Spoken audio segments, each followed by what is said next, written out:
Welcome to Conversation with Haych, and we have another amazing, superb songwriter, singer. Like you sing it. I know you sing. I know you've heard I know you sing the dance moves, and I know you've seen her.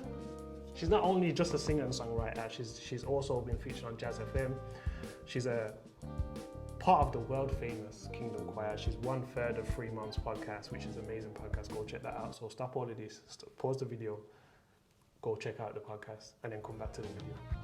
Not only that, she has an incredible sense of fashion. Incredible. I feel like when I'm watching the podcast and I'm, listening to it, I feel like I'm listening to 3 big sisters that I never had, just talking about life, which I think is amazing. She's the energetic on stage. She's the wife to Chris, the mother to Talia. She is the amazing Sharlene Monique. Do you know what? I'm good, but do you know what? I wasn't prepared for all of that. It's very, thank you. I wasn't prepared. And that's really, why am I being awkward? Just thank you. I'm learning to just say thank you. Oh, usually like kind of like... Yeah, I'm just going to say thank you. Thank you. The thing is, when I give like the people that I have on the show introductions, I try and make sure I capture as much as possible, because like you've achieved a lot. I remember back in the day using Gospel Star Search in this group. Oh my gosh! Yeah, using this group, yeah. It was at Symphony Hall. I remember sitting there and I was like, days. I don't even know what song you sang. I just remember there was you, there was another girl, and there was another girl. Yes. Divine Unity. Do you know I was trying to find that? I actually didn't know that you had gone that far back in the archives. You see how that's in here? That ain't even like, I didn't even search that. I just remembered. That's right here. But literally, but for those who don't know who you are, before we start to delve into, the depths of who you are, how would you describe who Sharlene Monique is? I think that's such a general question that people ask. But for me, first and foremost, I'm just me.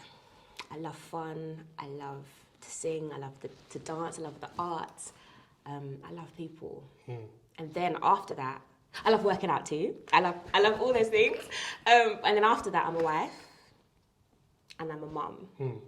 And I own those roles really proudly. But I think it's just important before we even talk about anything we do. Like, I've asked myself these types of questions, like, who am I? Like, I'm just me. Like, I just like to enjoy my life and live it to the full. And then after that, and I'm a singer, I'm those things, the titles. Because sometimes I think we define ourselves by what we do, and I don't want to do that. Like, God just made me, and I've answered.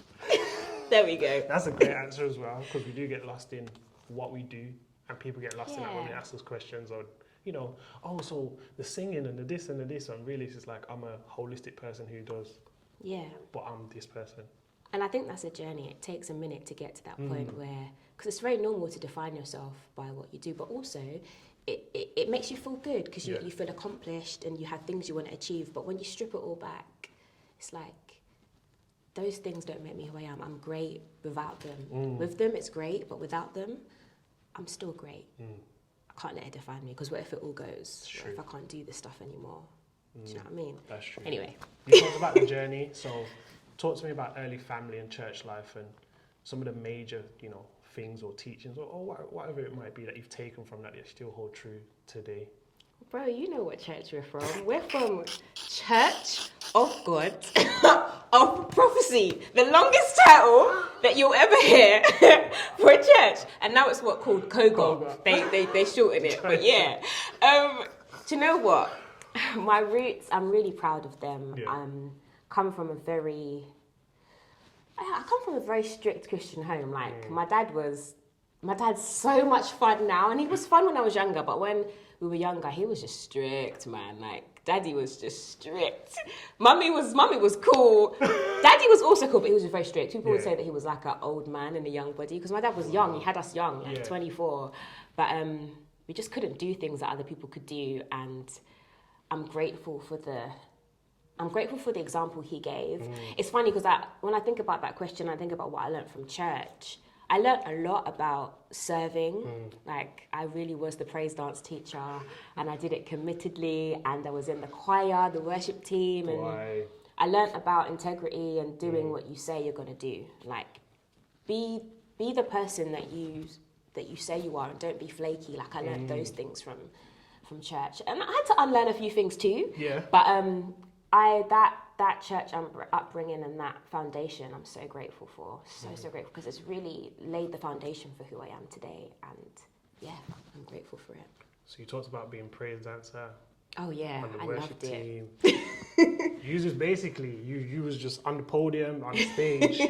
So what kind of where does that kind of appetite for, stage away from church a little bit, but it might start in church. But where does that appetite for being on the stage and being like who you are today? Where's that come from?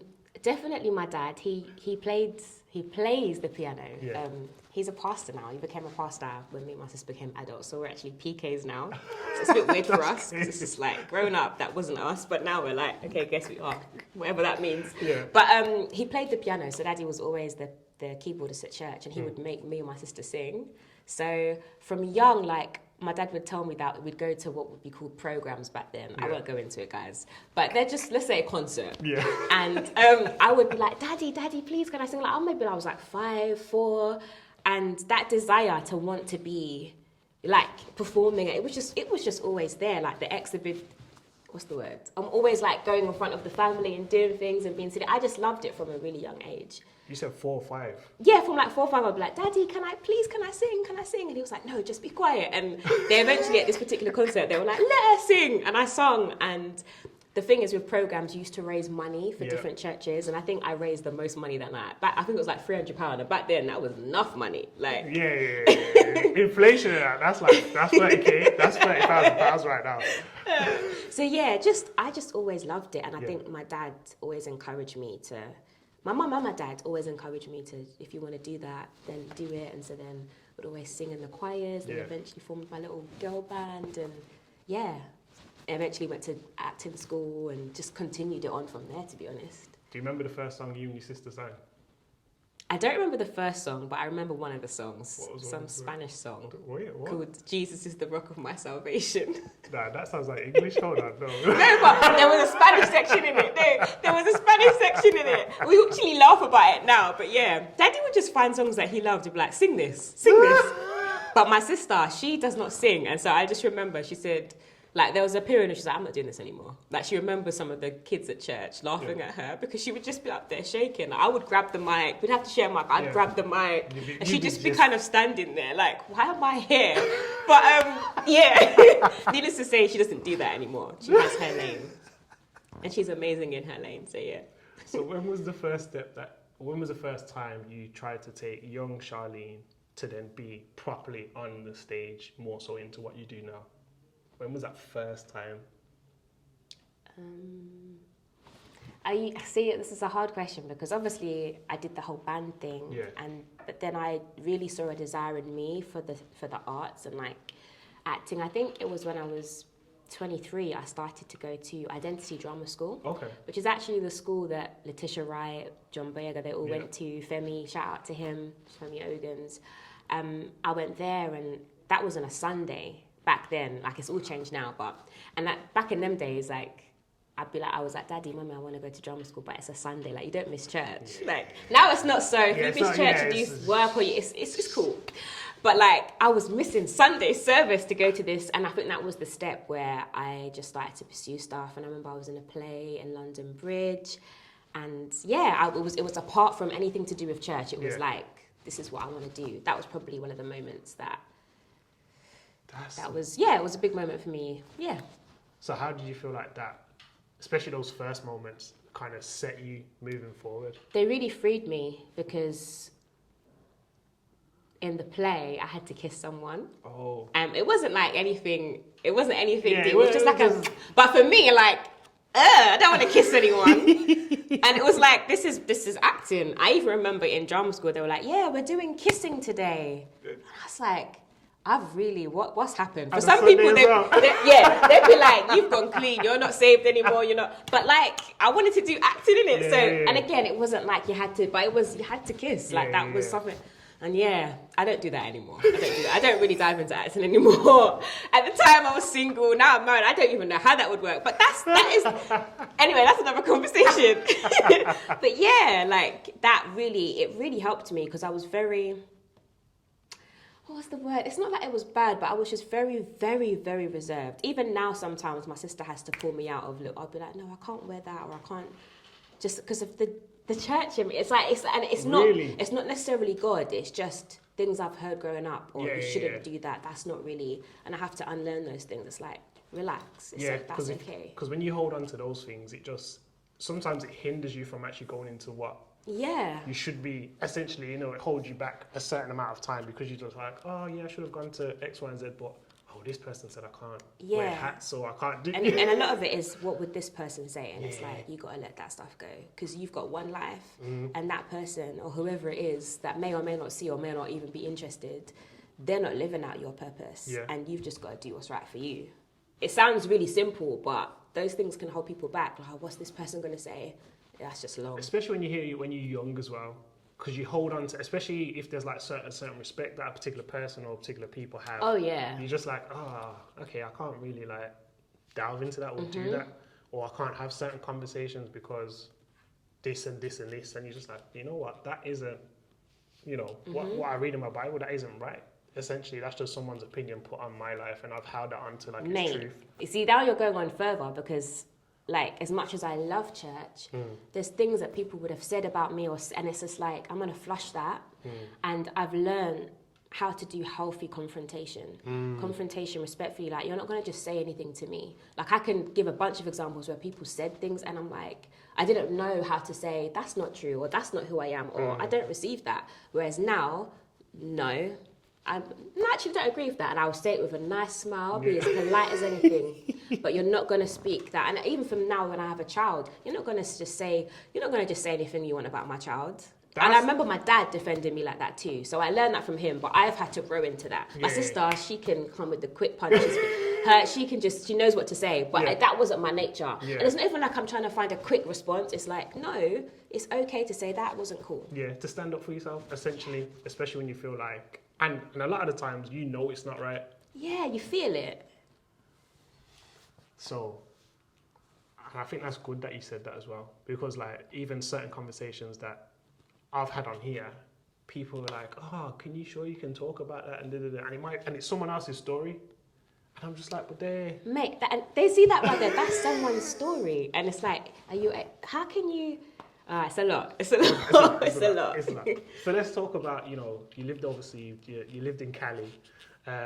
What did you learn about being over there? The differences between, you go into identity here and then moving over there. What was the difference? How was that? It's quite a big jump, I think. Is there a big gap in life that I've missed out? When did I stop? I'm trying to think when I stopped. I think I started when I was like 23 and stopped when I was maybe like 24, 25. It's not actually that big a jump, to be fair, because I went to study at the Bethel School of Supernatural Ministry. Oh, sweet. And that was just one of the best experiences of my life. I just learned that you don't have to agree with everything. Like, one of the things I learned in that church was that you can converse with people and you may disagree with 60% of what they say, but you agree with 40, and it's actually okay. Like, it's okay to still be cool. It's okay to still. That's also where I learned about healthy confrontation, and I think being away and being on my own, essentially looking after myself, just helped me grow up a ton. Wow. I learned. I wasn't married then. I was engaged at the time, but I'm a better wife. I'm a better friend. I'm just a better human. I think being at that school helped me unlearn a lot of lies about myself and really helped me to know my purpose. Like, it became less about wanting to be famous, because there was definitely a stage where that may have been the goal. God, yeah. That was when I was younger. That's not the goal at all. And it's so much more about impact. It's like, what can I do to impact someone's life? And now it just feeds me. Like, I'm so passionate about people getting impacted or inspired by something I do. The thought that somebody could either listen to a song or listen to a pod and then they message me and say, that literally did this, that's just everything to me. So yeah, that, I learned loads going to that school and being away. Do you feel the difference in terms of like you doing stuff for impact compared to when you were doing stuff? Like, do you feel a major difference in terms of when you was doing stuff to kind of to be famous, or not doing stuff or felt that? Yeah, feeling? I don't think I was aware that really deep down I kind of want to be known and I want. But I think at a certain point it's like, yeah, like what's the root of why you're doing this? But I think it was always just because I loved the stage. But going to that school, it just was more. It was just all about God. It was like, no, I'm a child of God, first and foremost, and everywhere my foot treads, I get to carry the kingdom. So there's no more, oh, this is your secular job, this is your ministry. It's all a part of it now. That's when it all flipped for me. Like, there isn't my church life and so then when I got back and I remember I was doing like an admin job, I just saw that as, this is a place where I get to release the kingdom of heaven. First of all, what an honor to do that. And I can just do it so easily just by being me. Yeah. I think it was the self-acceptance of me. That's what I got from being in that school and just knowing that God actually resides inside. Like, that's not a small thing. And sometimes we navigate in life and but it's like, he's in me. And so I'm full. I get to release him just so easily, just by being me, because he's made me so unique. And I just think that's a beautiful thing. That realization of God resides in me doesn't just happen. It takes a time to get to that point. Because as you said, we walk through life and we're just like, yeah, like, I know God's with me and I know you get me, but you're just kind of going from one thing to the other thing to the other thing, but you don't actually have that realization of, yo, I can carry this wherever I go. Yeah. And the need for affirmation, that when that left, that was just a great moment, because then there's no more competition. There's no more, it's very hard to not compare. And even now, like, I'll see people and I'll be like, I'd be lying if I said it, I'd love to do that. There's no jealousy, there's no envy. It's all, that's so amazing. And even if I feel something, I probably push myself more to celebrate them. I can't tell you the last time I felt envious but it's more like, I just want to celebrate that person's success. Like, I just want people to win.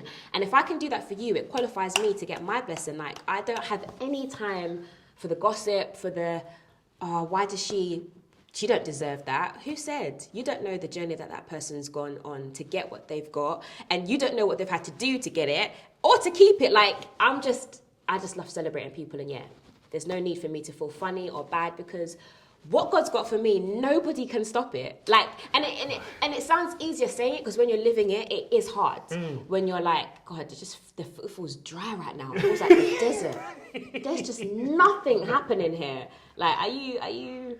You're with me, right? I know you're there. I can't feel it right now. There's nothing happening.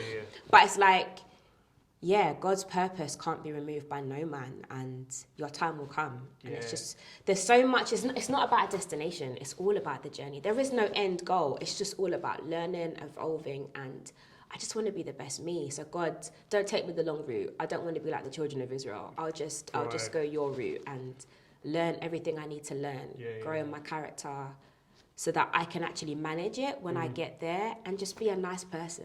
Yeah. I just want to be a nice person.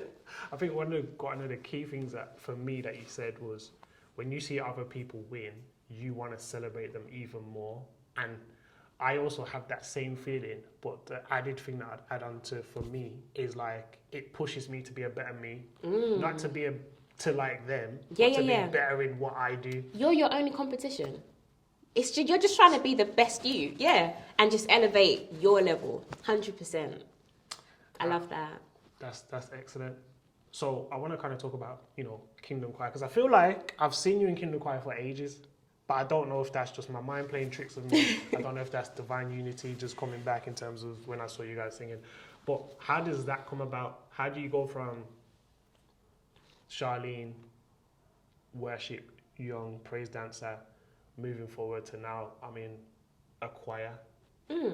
So, yes, I've been in the choir for a lot of years. I feel like it. Since 2008, well before there was any royal wedding or press tour, this and anything. Karen I've known from Church of God and Prophecy. I've known Karen since I was my earliest memory of Karen was when I was 12, and my godmother, see what I'm saying? I just naturally wanted to do the performing thing. And I think learning that whole, when you're younger, it's not performing, it's ministry. And it is ministry, but also that natural desire was there, and it's okay to say, I really enjoy this is what God's placed in me. Anyway, there was a district choir that they were putting together for a national convention, the one in Brighton, the big one. The big one. And I'm 12, this is the adult choir, and I was like, I want to be in it, can I? So I remember I got you was on it from young. From when you was 4 or 5, you said, listen, I want to sing. Your dad said no. You hit 12, I want to be in the big people choir. Listen, I just was like, and I got in the choir. I was in the choir, and then I took my little 12-year-old self. I remember going up to her, but she was the conductor, and all these people were talking to her. And for those that don't know, there's a guy called Wayne Ellington, who's an amazing vocalist. He was singing the lead to the song, and I remember saying, "Can I sing the lead?" What's happening, Sharlene? I don't know. Honestly, to this day, me and Karen laugh about this. But I remember she was like, maybe not this time, sweetheart. Maybe another time. I don't know what I was thinking, but She was nice as well, you know. She was so nice about it. But yeah, like, that was one of my first memories. And then I was in her youth choir, which was United Praise Choir. And then I remember she said she was doing auditions for Kindle Choir. I auditioned. I kind of knew I would get in because I knew she would and did like Alita Adams tour with them and like different events, some Richard Smallwood. I remember we went to Italy once, but nothing compares to how it's been since the wedding. But that, Karen can't get rid of me now. Like, and then the truth is, before all of this stuff happened, I used to travel with Karen all over Europe. She'd do workshops and I would assist her, even though I didn't want to do choir conducting. But she was like, we just got back from America and she's like, I need help me. And I think that right there has been one of the defining moments of my life, is learning to serve somebody else's vision or somebody else's, not necessarily dream, but somebody else's plan, even though it doesn't always make sense, because I've learned that thing will lead you to the thing, will lead you to the thing. And the joy and the connection and the friendship that we built during that time, and what I learned from her, like about excellence, about integrity, about being the same person, like the work ethic I learned from that woman, that goes into every area of my life. So, yeah, been around Karen for a long time. The thing about Karen is that her want for excellence matches the work rate. Certain people like, I want to make this thing great, but they don't work to that point. She works past that point, and she's like, listen, let's get this, guys. I haven't got to, okay, come on, we haven't got time. She actually is that person. And she's got no time for your fear, because we're talking about someone who's been doing this for 20 years, and we'd be in front of like 100-piece choir in Italy who can't speak English properly, and I'm there to help them, and I'm scared. So she just be like, listen, pull yourself together. I have no time for this. And I used to compare myself to her, but I can't, because we're talking about 20 years. When I actually learned, again, to just be me. Like, she didn't bring me there to conduct like her. She brought me there to bring my joy, bring my happiness, to bring my fun, my dancing, and to learn the harmonies and know them well. But if I make a mistake, she knows the harmonies, so she could teach me. Like, when I just learned to relax and just enjoy it, that's when I really, really enjoyed working with her. But there was definitely a stage where I was just scared, man. Scared, like, she's so good. I couldn't remember the harmonies. My mind's gone blank. The people are watching me like, could you teach us that? And I'm like, I don't remember. But yeah, it's all been such a journey, but a good one. So I want to kind of go back to you as a solo songwriter, singer. And obviously all those journeys that you've been on, the choirs, the groups, the worship team, all those types of things, and now into kind of, supporting Gabrielle and these types of things. What's the biggest thing you've learned or you've grown in your solo songwriting singer career? Do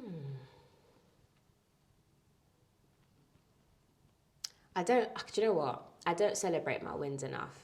So even when you were giving that little intro, I was actually listening, and I just don't celebrate. I don't personally celebrate my wins, and I'm very self-critical, and it's like, sometimes just enjoy the moment before you're so quick to go on to the next. Like, I do try to do it, but I think one of the biggest things is it's a journey. You're not going to get there overnight. And celebrate the moments and keep working hard. I'm giving you more than one. You said one thing, didn't you? No, it's Karen. No. Like, keep working hard, be consistent. I think those things have been key, but I'm sure there's more, but I'm just trying to think of one specific thing. Just being consistent and the journey, because you just want so much now, and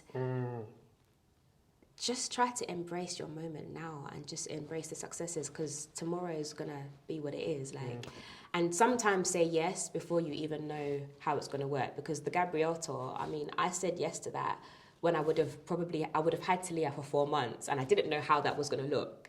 Now I'm actually really happy that it got postponed, because at 4 months, when she was 4 months, that would have been really, really hard. Yeah.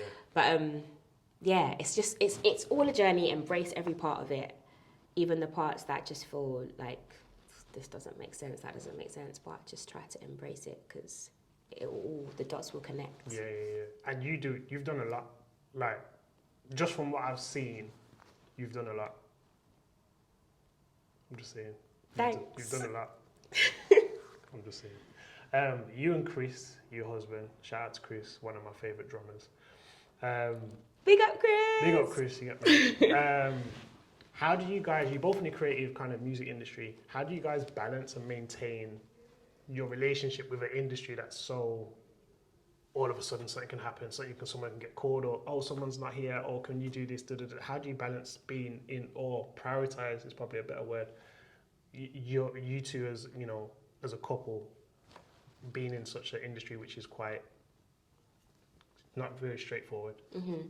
I think for us, we work together a lot, so essentially we're together, which doesn't work for every couple, but seems to work okay for us. Like, I think that has been the key. I don't think we've always been as intentional as we should with like dating, because the lines have got blurred, definitely, along the line where it's like, oh babe, but we're together, so we don't need to. And it's like, I think that hasn't always benefited us. But in terms of being together and just getting stuff done, like, I think we've always done that really well. And even like being in the choir, like, he's the MD and the drummer, and I'm one of the singers. And so it's all just it all overlaps and crosses. But like around the choir, we're just not joined at the hip. Like, we're really chill. Like, if we're going to dinner, this is no offense to anyone that's like that, but I don't need to sit next to him. It's like, you do your thing, I'll do my thing, and then other times I'm like, babe, come, like, be with me. But then even you grow, because like, even being on a 6-week tour together, I'd never toured with Chris like that. Okay. And I was pregnant and I didn't realise it. And so that was a whole experience where we grew. I think you just figure out as you go along. Like, when it comes to marriage, there's just so much I have to say about that. And then being in the industry, we're still figuring it out, especially now with Talia. Yeah. I don't have all the answers, bro. I honestly don't. I wish I did. I don't wish I did. Like, we figure it out as we go, and it's all a journey. Like, even the Gabrielle tour, how we're navigating that, he's going to be with me. We're still figuring out all the moving parts, but I know we'll get through it. It'll be fine. Definitely. And I feel like when I see you guys together, especially like when you're doing like a lot of stuff together, even like when you've done concerts and he's like MD and stuff, and like how you guys work together is amazing to see. I don't know how it is when you do rehearsals and all them kind of things, but it looks amazing, and I can imagine someone seeing you and being like, and I've heard it on the podcast which we'll come to, where people are like, oh, relationship goals and and all these kind of things. I can imagine that. I can see when you look at it from the outside, you're like, yo, this looks. I can imagine like ladies saying, oh, let me find a drummer or bass player, and I can sing. And some guys saying, let me find a singer, and we can. So yeah, I definitely get that. But you talked about the Gabrielle tour being kind of postponed, and I want to kind of delve into a little bit of how did COVID-19 affect, you know, your plans, like career-wise, and then how did it affect your family? Because obviously we ain't even gotten to the fact that you had a baby during the pandemic. But how did it affect you? Yeah, that was hard. It was. I unfortunately lost 2 people in my family. 24 hours apart, and that was probably the hardest. One of my hardest experiences with grief that I've ever had in my whole life. They were like, it wasn't like, you know, a distant. It doesn't make it. It makes it easier when it's someone that's not so close to you. You feel bad and you have condolences, but when it's actually your closest, your nearest and dearest, that's tough. And I was pregnant, and so I learned that I'm actually very strong, but I also learned like what I need in those moments. Like, social media don't see me. I'm all about family. I'm all about the people that are closest to me, and I'm very protective of my space. And so navigating that was challenging, but again, we got through it. In terms of my career, yeah, I mean, I kind of had told myself that there's going to be a pause because I'm having a baby. Like, even now, some stuff comes through for Kingdom Choir and I'm like, baby, you on that gig? Yeah, I'm cool, I'm not doing it. You go, see ya. I'm fine with it. I'm like, I've got a baby and she needs me and I'm going to be there, and we're just kind of managing how that looks, but I'm okay with pausing. So in terms of my career, it definitely did stop. I had a project that I wanted to come out, that I was literally about to record, do like a little live thing. That stopped. But on the whole, that period for me was just about survival and getting this baby out, that she didn't feel some of the grief I was feeling. I was like, was she going to come out not be as joyful? But God's just so good because she's a little joy ball and we got through it. I hope I've answered the question. Like, it was such a full-on time, but God and family and laughter. Guys, laugh, man. Laugh till you cry, till your stomach hurt. Like, when I think about the people I lost, there was so much tears, but there was so much laughter and just so much joy and pictures upon pictures and videos and memories. And so that period of time, I don't sit and think, oh my gosh, that was just... It was so hard, but it was also so beautiful because you know the measure of your connection with someone by the grief you felt. It just means you loved well, and that is life. Yeah, definitely. So yeah. How much was a blessing having Talia during that time? She was just everything our family needed. Like, Chris and I did want to have children at that time, and I'm so thankful that it happened, but God knows what you need when you need it. And I think the biggest lesson for me through COVID-19 was that joy and deep immense of sadness and big amounts of joy can all coexist at the same time. That's the biggest thing. And I don't think I'd ever really thought about that, how much you can navigate life with those two completely separate feelings. Because when she came, you couldn't be sad because it was just like, and I had the most amazing birth, and even through the fact that Chris could only come when I was at a certain level, I had to go in on my own. But through it all, I had a great experience. I mean, I'm not gonna lie, it was painful, but of course it was painful. But I had a beautiful water birth, and it was just, I don't look back on it with like, oh my gosh, it's a beautiful period. It was a beautiful time amongst a global pandemic. No one can tell me nothing. I'm a superwoman. That's where I would big up myself. Don't tell me nothing. I'm sorry. The switch up. I'm sorry. I actually have to be honest. Don't tell me nothing. The switch up, Charlie. The switch up there. Pregnant, lost people, that mean a lot, had a baby, then raised that baby in a global pandemic when you can't really go out. The switch up was too sweet. She said no. That's why I write songs like that with women. Women are amazing. Give us our flowers, yeah? Sorry. Men are too. I was raised by a great man. I'm married to a great man. But women, guys, we are super women. We are. Sorry. To switch up, call me off guard. You just went, nah, man. Put some respect. I remember saying to Chris, put some respect on my name. Like, when he saw me give birth, he was like, Shah, honestly, I loved you before, but my respect levels are just, He's like, I have so much respect for you. I'm like, thanks, babes. Oh my gosh, it's different. How have you found adjusting, not so much tour life, mum life, wife life, in terms of like being away from being on tour and kind of being in the home? How have you adjusted to that? I don't think I realised. Like, we say, oh, I prepared, we were ready for this. I don't think anyone's really ready for the sacrifice that is required when you have a child. Like, I thought I was. Like, now that I'm actually getting back into my artistry, I'm preparing to go on tour, I'm working on projects, like, the juggle is real, and I do spend a lot of time feeling overwhelmed, and I have to manage that feeling because I'm just like, how am I gonna, like, I love being with my daughter. I love being with her, and I'm very blessed to, like, be with her. Like, she's not currently in any nursery, like, she's with me pretty much all the time. But when I do have to go out and work and it's, like, busy period, I'm just like, how am I gonna do that? I always get through it, but it's, again, I'm figuring it out. Like, but we're getting through it and we're taking it one day. Sometimes you take things 1 hour at a time. But I'm not going to lie, I've definitely felt moments of feeling overwhelmed. It's surely overwhelming. From, like, now she sleeps and she's no longer breastfeeding, but that period where she wasn't sleeping and I'm breastfeeding, I was just like, someone help me. This is overwhelming. It's a lot. It is a lot. It's so beautiful, but I don't think I've experienced anything as hard as motherhood. By the end of the day, bro, I'm like, literally me and my sister, we laugh about it. We're like, honestly, this little girl, it takes a lot of energy to look after. When Chris looks after, he's just like, I don't know how you do it every single day. Like, I don't know. Because he works and I'm mainly with her. And I do work also, but it's mainly him. I'm with Tay. And I'm fine with it. But it is tiring. Never have I known such a hard job. But the rewards, like, I've heard people say this before. I've heard other people say it, but it's the truth. Like, hardest, but best job in the world. Yeah. Definitely. It's tiring, but boy, when you gotta especially when you see them grow and develop. For me personally, it is always harder on the mum. That's my personal opinion, going through it, because us as fathers, we can kind of blag our way through the day, But mothers, you have to be on point. Like, the baby wants you, especially when you're feeding the baby, and the baby's only feeding from you. Yeah. 100%. It don't matter. I could have everything that the baby wanted, but if that baby wants you, the mother, it's done. And going on to speaking about motherhood, 3 months podcast.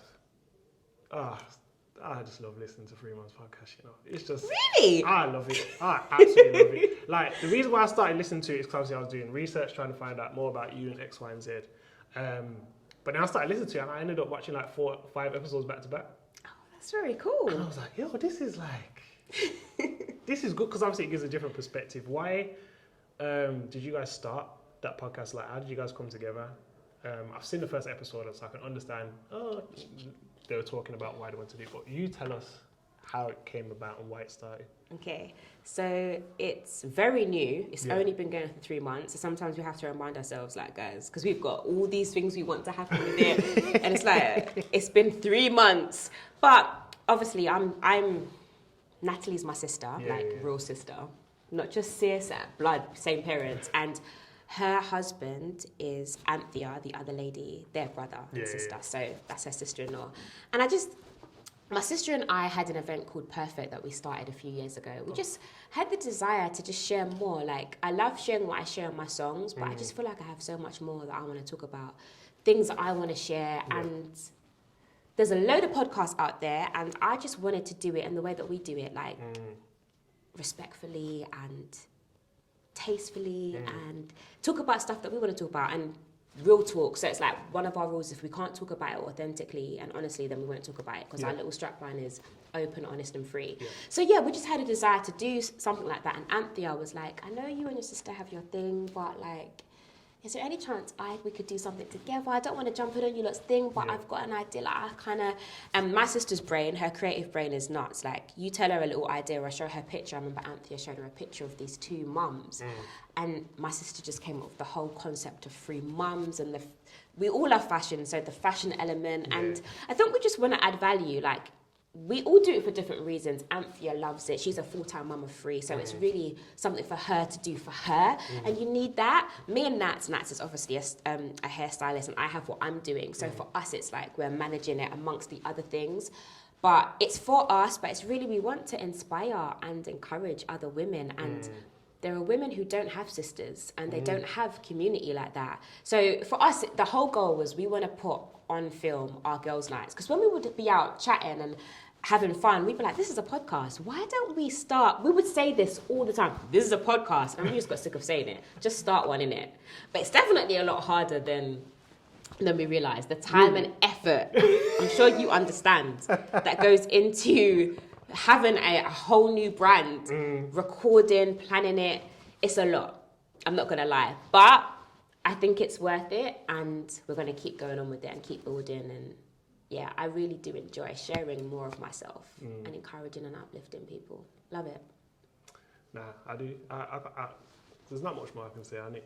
One thing that Natalie did say to you is about she gave advice about being intentional. I think it was episode 9. Don't quote me on that.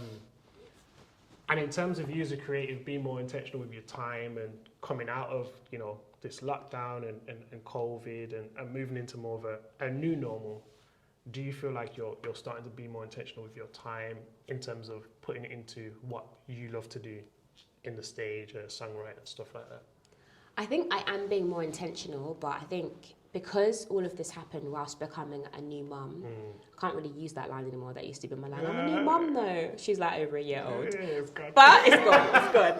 But I've let go of the word balance, and I'm embracing my rhythm. And mine, Chris and Tay, our rhythm will change depending on the season we're in, and that's really freed me up because at one stage I was like, I just need to find, but I feel so imbalanced. I haven't worked out this week. Everything that pre-baby Sharlene did, it was all so structured. It was, this is my time. When you have a kid, you just have to go with the flow. Some weeks I work out once, some weeks I get 3, and she has to come first. Mum guilt is real because then sometimes you're doing stuff and you're figuring it out. Forget balance, rhythm. There's the answer. No, I like that. So, these next 12 months for you, what do you expect from yourself? What do I expect from myself? I'm really sorry for the long pause, but I'm just really thinking, like, I know the things I want to achieve that I've set in place. I want to release more music.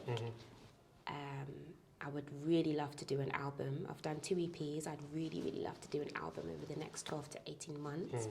But I think first and foremost, I want my family to just continue to evolve and be good. Like I'm having this chat with you at such a crucial time in my life, personally. And without going into too much detail, like my husband and I both have so many things we want to do, and we're figuring stuff out in real time. And so I can't exactly give you all the answers, but I want to continue to like stay close to my Father in heaven, and because he just knows best. Like, I don't know nothing. Like, and I always say this thing, no one really knows what they're doing. Like, I don't. I'm figuring it out. I'm always figuring it out, but it's so good to have the peace of God and have his guidance. And when you invite him in, he'll speak to you and he'll lead you, and you'll feel for me, it's all about the green light, the red light. Like, I feel whenever God doesn't want me to do something, he makes it very clear. And that's the beauty about relationship with God, because some things it's like, God, is this what you want? And he's like, it's actually up to you.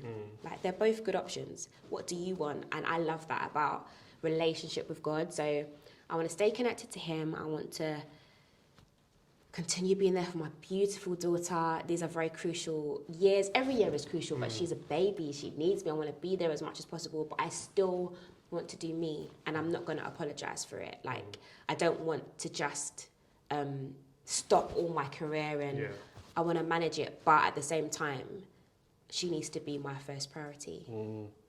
Yeah, I want my husband and I to continue to grow strong, grow in our friendship, and I want to keep impacting people's lives until the day I die. There we go. That's what I want to do. My last question to you. With where you're at in life right now, what encouragement would you give to yourself?